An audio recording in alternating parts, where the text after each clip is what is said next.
जय आदिवासी, जय बिरसा। आज दिनांक 17 जुलै 2024 जुन्नर या ठिकाणी बिरसा ब्रिगेड सह्याद्री शाखा जुन्नर या समाज संघटनेची जी काही सहविचार सभा घडली, त्या सहविचार सभेमध्ये आदिवासी विचार मंचाचे मुख्य समन्वयक तसेच संघटक, त्याचप्रमाणे बिरसा ब्रिगेड जुन्नर तालुका सर्व सभासद आणि पदाधिकारी उपस्थित होते।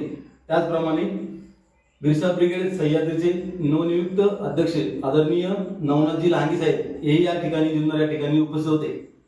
होऊ घातलेल्या 2024च्या विधानसभेसाठी जुन्नर या विधानसभेच्या प्रभागातून आदिवासी उमेदवाराची जी काही महाविकास आघाडी युती आहे, या महाविकास आघाडीच्या माध्यमातून जुन्नर या ठिकाणी आदिवासी उमेदवारास उमेदवारी मिळावी या अनुषंगाने आज सर्वांच्या मते जो काही निर्णय घडलेला आहे आणि आणखी जे काही निर्णय झालेले आहेत, त्या निर्णयाची जी काही संपूर्ण माहिती आपल्या समोर आदरणीय नवनाथजी लहांगी सांगतील। जय आदिवासी। आज जुन्नर येथे बिरसा ब्रिगेड तालुका जुन्नर यांची जी सहविचार सभा झाली, होऊ घातलेल्या विधानसभा निवडणुकीच्या संदर्भात प्रामुख्याने चर्चा होती। यामध्ये सर्वच पदाधिकारी आणि काही समन्वयक, मुख्य समन्वयक ही सर्व मंडळी उपस्थित असतात। या सभेमध्ये चर्चांती असा निर्णय झालेला आहे की आपण पवार साहेबांना जे लोकसभेमध्ये भरघोस मताने जे राष्ट्रवादीचे असतील किंवा इंडिया अलायन्सचे जे उमेदवार असतील, ह्या सर्वांना मदत करून त्यांना निवडून आणण्यामध्ये आदिवासी समाजाचा खूप मोठा वाटा राहिलेला आहे।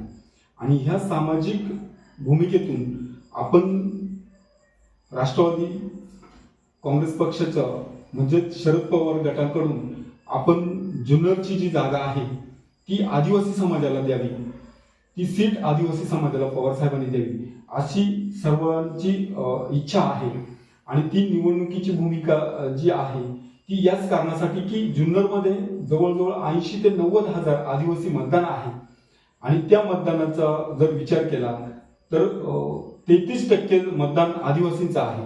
आणि म्हणून आदिवासी समाजाच्या वतीनं बिरसा ब्रिगेडच्या कॅडरच्या वतीनं जुन्नरची जागा ही आपले डॉक्टर विनोद केदारी सर यांना ती सोडावी आणि त्यांना तिकीट आदिवासी मिळावं, आदिवासी उमेदवाराला ती जागा मिळावी अशी बिरसा ब्रिगेड करून मागणी करण्यात येत आहे। त्याचबरोबर त्यानंतर जर आदिवासी उमेदवाराला जर ती जागा मिळत नसेल आणि ती जागा जर इतरत्र कोणाला द्यायची असेल तर आदिवासी समाजाच्या सामाजिक आंदोलनामध्ये सक्रिय सहभाग असणारे जे स्थानिक नेते आहेत, अंकुश आमले यांना सर्वानुमते पाठिंबा देण्याचं जाहीर करण्यात आलेला आहे। आणि जर त्यांना ती जागा किंवा ती सीट शरदचंद्रजी पवार गटाकडून ती मिळणार असेल तर आदिवासी समाजाच्या वतीनं बिरसा ब्रिगेड तन मन धनाने त्यांचा पूर्ण पाठिंबा देऊन आणि त्यांना निवडून आणण्याचं काम करेल अशा पद्धतीनं निर्णय इथे झालेला आहे। आणि या निर्णयाची येणाऱ्या 4-5 दिवसामध्ये जी पवार साहेबांकडे बिरसा ब्रिगेडचे राष्ट्रीय अध्यक्ष सतीशदादा पेंदाम आणि जी कोर कमिटीची मीटिंग आहे, त्या कोर कमिटीच्या मीटिंगमध्ये ह्या दोघे उमेदवारांची नावं तिथे ठेवली जातील।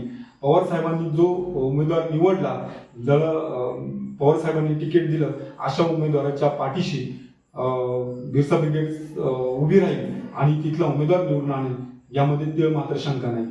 नमस्कार, जय आदिवासी।